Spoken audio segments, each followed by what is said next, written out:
mengelola suatu negara supaya bisa survive dan eksis. Assalamualaikum warahmatullahi wabarakatuh. Salam jumpa guys.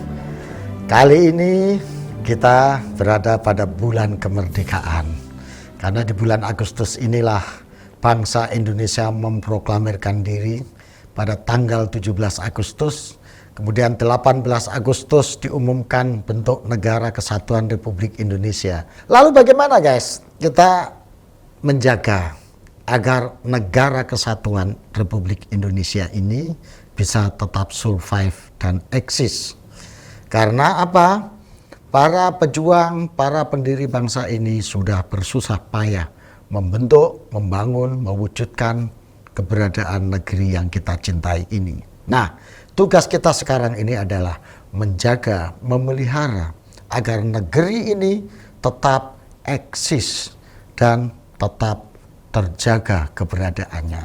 Nah, di dalam suatu hadis Nabi disebutkan bahwa qiwamud dunya arba'atul asya. Tegaknya suatu dunia, dalam konteks ini para mufassir juga menyebutkan tegaknya suatu negara itu bisa berjalan atas 4 pilar dasar utama. Apa 4 pilar yang bisa menjaga tegaknya suatu negara dan terpeliharanya eksistensi negara tersebut? Yang pertama adalah bi'ilmil ulama, dengan ilmunya para ulama. Yang kedua bi'adlil umaro, dengan adilnya pemerintah. Yang ketiga bisyakhoil agniya, dengan dermawannya para orang kaya. Dan yang keempat adalah bidu'ail fuqara, dengan doanya para kaum fakir miskin. Di dalam hadis itu kemudian dijelaskan bahwasanya kalau tidak ada ilmu ulama, gitu, laula ilmu ulama lahalakal jahilun, maka orang bodoh-bodoh ini akan hancur dia.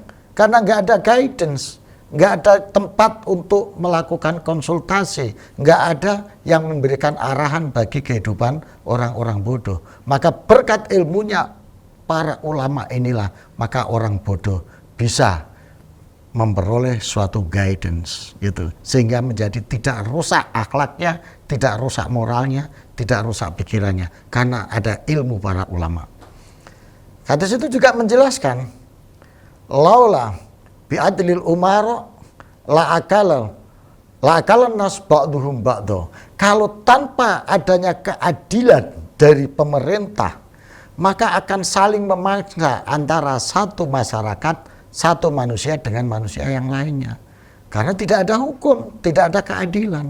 Nah, maka pemerintah yang adil menjadi pilar tegaknya suatu negara bangsa. Dan yang ketiga adalah bisyakhoil agniya.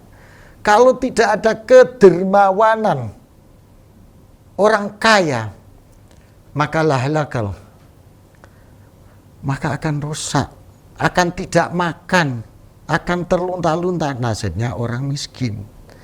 Demikian juga sebaliknya, kalau tidak ada doanya orang miskin, maka orang kaya juga akan menjadi hancur dan rusak. Inilah keempat pilar yang dalam konsep Islam menjadi penjaga tegaknya suatu negara, menjadi penjaga eksisnya suatu negara. Dan keempat-empatnya ini harus berfungsi, gitu. Ndabinya ini sifatnya kumulatif, bukan alternatif.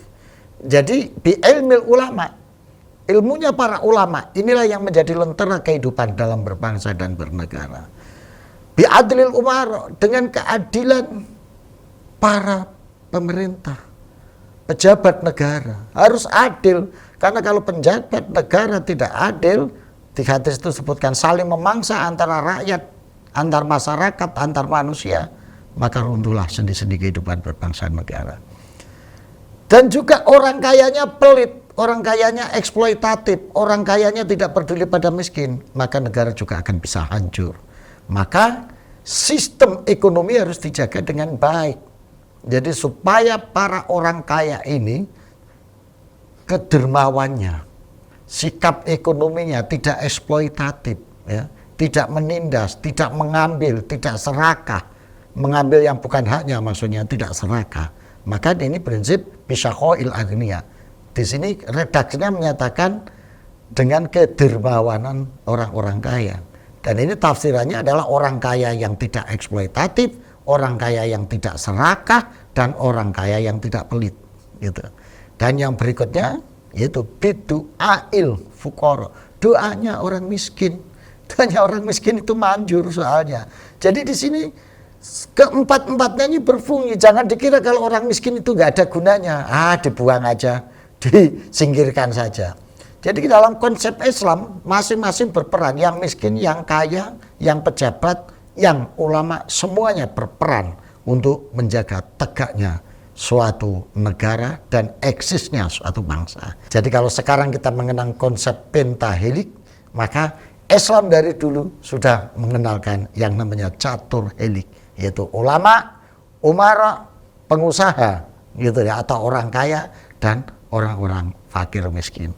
Mudah-mudahan ini bisa terwujud dalam negara kesatuan Republik Indonesia, sehingga spirit kemerdekaan yang kita munculkan hari ini di bulan Agustus sebagai bulan kemerdekaan bisa membangun 4 pilar dalam kehidupan bermasyarakat yang bisa menjaga tegaknya eksistensi bangsa dan negara kesatuan Republik Indonesia. Terima kasih guys. Sampai jumpa. Assalamualaikum warahmatullahi wabarakatuh. Alsastro atau lengkapnya Dr. Ngatawi Alsastro SAG MSI adalah seorang sosiolog, budayawan, dan tokoh agama di Indonesia.